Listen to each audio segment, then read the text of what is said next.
Aquel mañana comenzó como todas las demás, pero Daniel ya sentía que había algo diferente en el aire. Quizás fuera el silencio más denso en el pasillo del colegio, o la mirada prolongada que Isen lanzó en cuanto él entró. Era lunes, día de educación física, el peor para él. Era el día en que los gritos ahogaban cualquier pedido de auxilio y los empujones se daban como si fuesen juegos. Daniel tenía el tenis agujereado, la mochila pesada y el estómago revuelto. No era hambre, era el cuerpo intentando avisar que algo iba a suceder, y él lo sabía. El cuerpo siempre sabe. Desde noveno año era así. Provocación en el pasillo, empujón en el vestuario, risas a espaldas, silencio al frente. Los profesores fingían no ver. Algunos alumnos reían, otros bajaban la cabeza como él. Pero aquella mañana Daniel no bajó la vista, no por valentía, simplemente no quería parecer más pequeño de lo que ya se sentía. Cuando Isen le dio un golpe suave en el hombro y dijo, «Hoy es el día», Daniel simplemente respiró hondo. Sabía que después de esa frase todo cambiaría. Lo sabía porque la noche anterior había soñado con su padre, y el padre no aparecía en un sueño sin motivo. Daniel no era débil, pero nadie lo sabía. A los ojos de la escuela, él era solo otro chico delgado, callado y extraño, que evitaba los problemas como quien evita un espejo. Pero fuera de allí, existía otro mundo. Un mundo con olor a tatami viejo, sonido de madera golpeándose contra madera y silencio roto solo por la voz grave de Kobayashi. El control es más difícil que la fuerza. Era en ese dojo escondido en la parte trasera de un viejo galpón donde Daniel entrenaba desde hacía 6 años. Todos los días, después de la escuela, se quitaba el uniforme, se ponía el kimono y sudaba hasta el alma. Los callos en las manos, la postura erguida y la respiración pausada.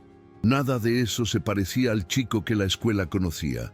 Era como si viviera 2 vidas. Y fue en ese contraste que construyó su escudo. Un escudo invisible, hecho de disciplina y promesas. Porque un día, aún siendo pequeño, frente a la tumba de su padre, él prometió, «Nunca voy a usar esto para hacer daño a nadie». Y lo cumplió. Incluso cuando la sangre se calentaba. Incluso cuando Isen lo empujó al bebedero y los otros reían. Incluso cuando lo llamaron proyecto de hombre frente a la chica que le gustaba. Él lo tragaba todo. Lo tragaba porque creía que eso era fuerza. Pero aquel día, lo que estaba por venir haría que Daniel enfrentara la pregunta que había evitado por años. ¿Hasta dónde vale callar por honor? El día transcurrió arrastrado. La clase de matemáticas parecía una eternidad, pero Daniel apenas escuchaba al profesor. Se quedaba mirando fijamente el reflejo en la ventana, intentando controlar la respiración como lo hacía en el dojo. Inspiraba en 4 tiempos, sostenía 2, exhalaba en 6. El corazón, sin embargo, no obedecía. Llegaban mensajes a su celular con memes ofensivos, chistes sobre su apariencia y un video antiguo en el que se le veía caer al ser empujado en el patio. No era novedad, pero ese día parecía más cargado. Durante el recreo, Isen pasó por él con un grupo mayor de lo habitual. Sonrisas ensayadas, miradas de burla, celulares ya posicionados. Uno de ellos dijo, «Hoy vamos a filmar tu graduación, nerd». Daniel sabía lo que eso significaba. Por la tarde, en el estacionamiento trasero, donde no había cámara, era allí donde ellos resolvían las cosas. Pero lo que sacó a Daniel de su eje no fue la amenaza, fue lo que escuchó a continuación. «Y después vamos a visitar el dojo de tu viejo japonés. Veamos si de verdad enseña o solo es teatro». El hielo subió por su espalda. La voz entrecortada de Kobayashi resonó en su cabeza, como siempre sucedía cuando tenía dudas. «El honor está en proteger. Hasta el silencio tiene un límite, Daniel». Por primera vez, sintió miedo, no por sí mismo, sino por el maestro. Y ese miedo no helaba, quemaba. En la última clase pidió ir al baño, Daniel, pero salió directamente por la puerta lateral. Caminó hasta el galpón donde estaba el dojo, cruzando calles con pasos acelerados y el pecho oprimido. Cuando entró, encontró a Kobayashi limpiando el suelo con un trapo viejo, de rodillas, como hacía todas las tardes. El anciano lo miró y sonrió con la mirada. «Llegaste temprano». Daniel vaciló. No sabía por dónde empezar. Se sentó en el tatami, se quitó los tenis sucios y se quedó mirando al maestro. La mano de éste temblaba, levemente. La edad ya pesaba, pero sus ojos seguían firmes, inquebrantables. Daniel contó todo, sin adornos, sin vergüenza. Habló sobre la amenaza, sobre la constante humillación, sobre la vergüenza de ser quien era en la escuela. Incluso habló sobre la ira que comenzaba a crecer dentro de él, aunque intentaba negarla. Kobayashi escuchó todo en silencio. Cuando Daniel terminó, el maestro se puso de pie lentamente y dijo apenas: «Entonces ha llegado la hora». El chico frunció el ceño. «¿La hora? ¿De qué?» Kobayashi caminó hasta el armario, tomó un trapo negro y se lo entregó. Era la cinta que él había entrenado durante 6 años para conquistar, pero que nunca había pedido. La cinta no es un premio, es un recordatorio. Úsala con honor. Daniel no dijo nada, solo bajó la cabeza, se ató la cinta y salió. Sabía dónde tenía que estar. El cielo ya comenzaba a oscurecerse cuando Daniel volvió a la escuela. El patio estaba casi vacío, salvo por los sonidos apagados provenientes de la cancha y las voces que resonaban desde el estacionamiento trasero. Pasó de largo, ignorando las miradas curiosas de algunos alumnos que aún estaban allí. Nadie sabía lo que él llevaba en ese momento. Ni siquiera él tenía certeza. Cuando llegó al estacionamiento, Isen ya estaba allí, con otros 5 muchachos, todos riendo a carcajadas, celulares en mano. Era el mismo escenario de siempre, pero algo era distinto. Daniel no temblaba. Uno de ellos dijo: «Miren, el pequeño samurái llegó de verdad. ¿Dónde está el kimono, idiota?» Daniel dejó caer la mochila al suelo y se quedó allí, de pie. No respondió. No hacía falta. Su silencio incomodaba más que cualquier insulto. Isen, impaciente, se adelantó. «¿Vas a hacer qué ahora? ¿Meditar?» Y entonces llegó el primer empujón. Pero Daniel no se movió. El segundo empujón fue más fuerte, y el tercero vino acompañado de un puñetazo. Pero esta vez el cuerpo respondió. Con una precisión casi automática, esquivó, agarró el brazo de Isen y lo dirigió al suelo. Nada agresivo, solo técnica, control absoluto. El círculo de burla se transformó en asombro.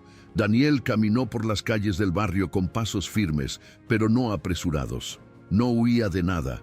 Por primera vez ya no cargaba el peso de la vergüenza en la espalda. La mochila parecía más ligera, el cuerpo cansado, pero no herido. Dentro de él, algo había cambiado. No era orgullo, ni euforia, era una paz extraña, como si hubiera devuelto algo al lugar correcto. No hubo gritos, ni multitud, ni final de película. Solo él, la acera mojada por la llovizna fina y un silencio distinto en el pecho. Cuando llegó a casa, su madre lo miró de reojo y notó algo en su mirada, pero no preguntó nada. Solo puso el plato en la mesa y él comió en silencio, como siempre. Luego se fue a su cuarto, se puso el kimono y se quedó parado frente al espejo. Se miró a sí mismo, observó los callos, la postura, la cinta negra recién atada a la cintura. Nunca se había sentido fuerte. Ahora entendía que no se trataba de fuerza, se trataba de respeto, el suyo por sí mismo. Y eso nadie más podría quitárselo. A la mañana siguiente, al entrar en la escuela, las miradas eran diferentes. No había fiesta ni rumores esparcidos, pero el silencio de Isen en los pasillos ya lo decía todo. Pasó recto, con la cabeza baja. Los otros antes tan ruidosos, ahora murmuraban entre sí.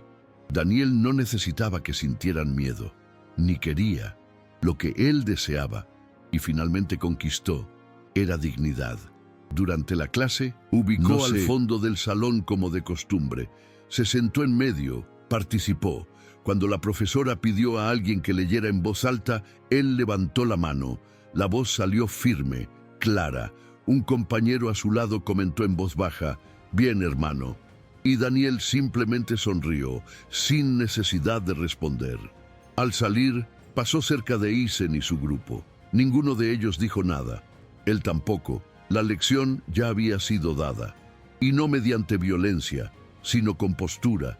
Eso era lo que Kobayashi siempre intentó. Enseñar. La verdadera fuerza no se exhibe, se sostiene en silencio, firme como una roca, sin necesidad de probar nada a nadie.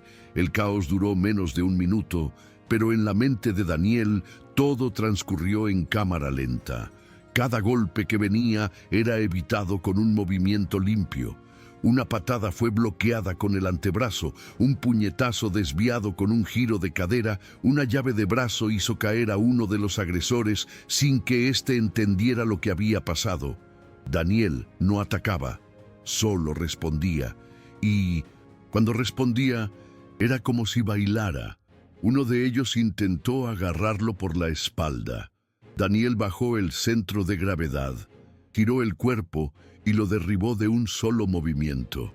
Silencio, solo la respiración agitada de los que estaban en el suelo y el sonido del celular de alguien que cayó al asfalto. Aizen intentó levantarse, furioso, pero tropezó. «¿Tú crees que ahora eres mejor que nosotros?», gritó sin firmeza. Daniel lo miró, sin arrogancia, sin odio, solo con la calma que el dojo le había. «No, solo que ya no soy el mismo». Recogió la mochila y se fue sin mirar atrás. En ese momento no necesitaba aplausos ni audiencia. Por primera vez se sentía completo y libre. Esa noche, Daniel volvió al dojo. El lugar estaba silencioso como siempre, con el olor a madera antigua y un suave incienso en el aire. Kobayashi ya lo esperaba, sentado con las piernas cruzadas en el centro del tatami. Cuando Daniel entró, el maestro solo asintió levemente con la cabeza. No se dijo nada. Saludaron con un gesto tradicional y comenzaron el entrenamiento. No había prisa. Cada movimiento se ejecutaba con total atención. Y en ese momento, Daniel comprendió el verdadero significado de todo aquello. El dojo nunca fue solo un lugar para luchar. Era donde se reconstruía, donde encontraba dirección. Entrenó con intensidad, pero sin furia. Sintió al cuerpo reaccionar con más precisión que nunca, como si ahora supiera quién era. No el chico de la escuela, ni el hijo huérfano, ni el saco de Minzumtsinterse. Boxeo de nadie. Era Daniel, discípulo de Kobayashi. Alguien que eligió no callar más, pero tampoco perderse en el camino. Cuando terminó el entrenamiento, el maestro se acercó y con una leve sonrisa dijo: «Ahora sí, ha comenzado el camino». El lunes siguiente, Daniel entró a la escuela como si entrara en territorio neutral. No como quien va a la guerra, sino como quien sabe que ya no necesita huir de ella. Los compañeros no sabían explicarlo, pero algo en él había cambiado. La mirada, postura, incluso su manera de andar parecía distinta, y eso era suficiente. Ya no se trataba de imponerse por la fuerza, sino de no ceder ante la humillación. Nunca más fue agredido, nunca más bajó la cabeza. Pero lo más importante, nunca tuvo que romper su promesa. Se defendió a sí mismo, al maestro y a lo que creía, todo sin herir a nadie. Aquella noche, en el estacionamiento, no fue una revancha, fue un rito de paso. El momento en que Daniel dejó de ser espectador de su propio dolor y se convirtió en autor de su historia. Y esa historia no necesitaba trofeos, solo coraje. El coraje de levantarse incluso cuando nadie aplaude. Y a partir de entonces llevaba esa fuerza a donde fuera. silenciosa, firme, invencible. Si esta historia te inspiró, imagina lo que más está por venir. En nuestro canal, cada relato es una lección real de superación, coraje y transformación. Así que suscríbete ahora, activa la campanita y ven con nosotros, porque a veces lo único que falta es escuchar la historia adecuada en el momento justo.